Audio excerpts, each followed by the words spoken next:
Привет! Вы на канале Boardgamership. И сегодня мы поговорим с вами о настольной игре Crystal Palace. Вопреки своему названию, это вовсе не абстракт, где вы будете использовать какие-то красивые кристаллики. Это игра о всемирной выставке 1851 года, которая проходила в Лондоне. Вы будете представлять одну из стран, которые принимают участие в этой выставке. Будете нанимать различных ученых и представлять патенты. Давайте же заглянем внутрь этой коробочки и посмотрим, насколько ее название соответствует ее начинке.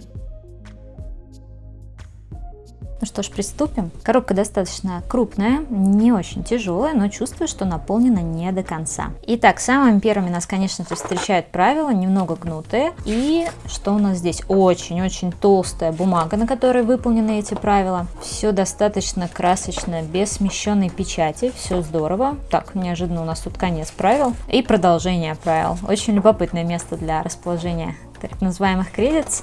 24 страницы правил, не такие уж большие. Следующим у нас идет приложение на 2 листа. И что же мы видим дальше? Никакого инлея в коробке нет. Первыми мы, конечно же, видим зиплоки. Это чудесно. И пошли деревянные компоненты.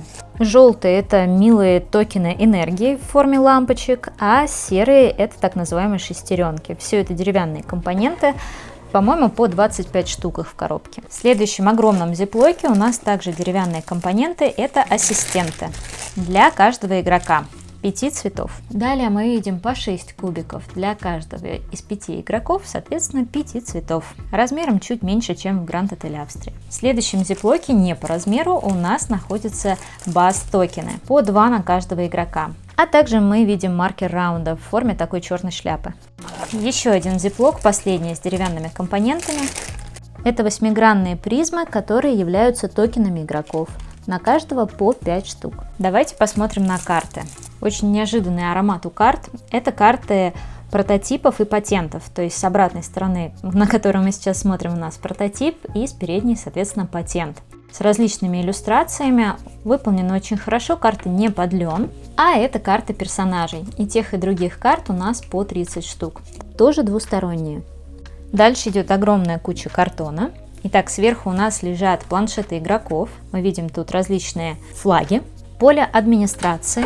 Здесь у нас карта Лондона, которая мне почему-то напомнила Шерлока Холмса. Неудивительно, что она мне ее напомнила, учитывая, что там тоже карта Лондона. Итак, смотрим на первый панчборд. Здесь у нас локация, которая вот выдавилась сама. Панчборд на самом деле вот такой здоровый. Итак, это у нас первая локация. Офис патентов, вот такая двусторонняя. Отличается по количеству игроков. Здесь у нас указано 2-3 игрока и здесь, соответственно, 4-5. Также на этом панчборде расположено 3 билета. Выдавливается неплохо, но вижу, что немножко потертые. Такие уже потасканные билетики, немножко затертый картон. Это жетоны ПО. То есть, если мы дошли до 50 или сотни, будем использовать эти жетончики. Также на этом панчборде у нас некие тайлы-флайеры. Выглядит вот так, они в игре представлены 3 цветами.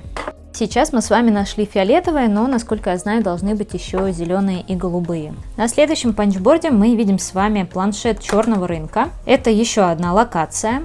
А также много-много токенов заема. Вырубка хорошая, ничего никуда не смещено. И здесь также мы видим токены фунтов. 5, а также 10.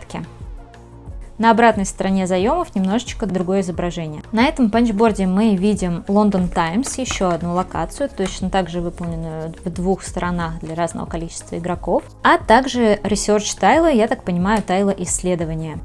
Я немножко удивлена, потому что здесь очень странное пиксельное изображение вот на этих фиолетовых тайлах. Давайте посмотрим на зеленых. Оно выглядит не настолько пикселизированным. Это какой-то явно дефект. В целом ничего страшного, но выглядит действительно странно. На следующем панчборде у нас некая локация Reform Club, которая сама уже вывалилась, а также снова токены флайеров. Как я и говорила, здесь у нас голубые, зеленые и фиолетовые.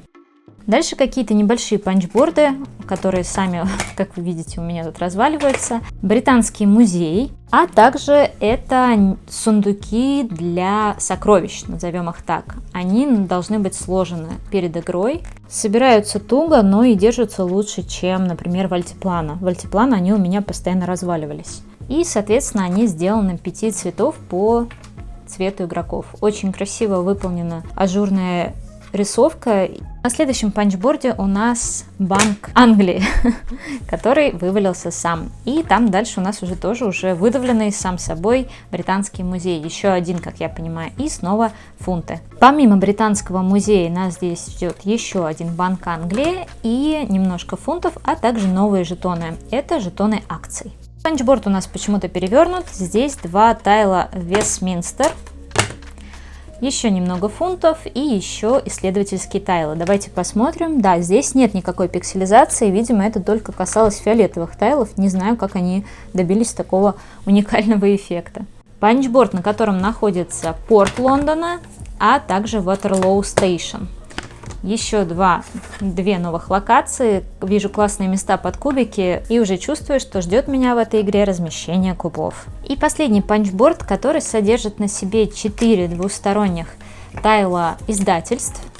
Один даже еле вырываю. А также здесь еще немного фунтов и есть один токен акций, видимо, не влез на предыдущие панчборды. И вот такой вот замечательный токен карманных часов.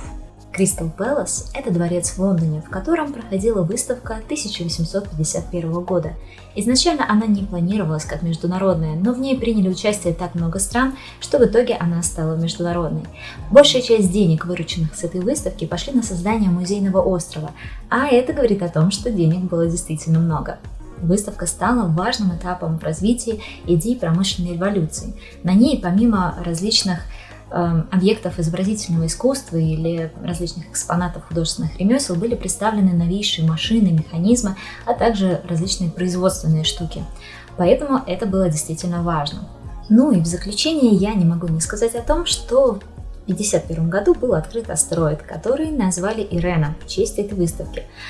Почему? Да потому что Ирена – это покровительница мира. А почему я об этом говорю? Наверное, потому что меня зовут Ирина. Ставим лайк и подписываемся на канал.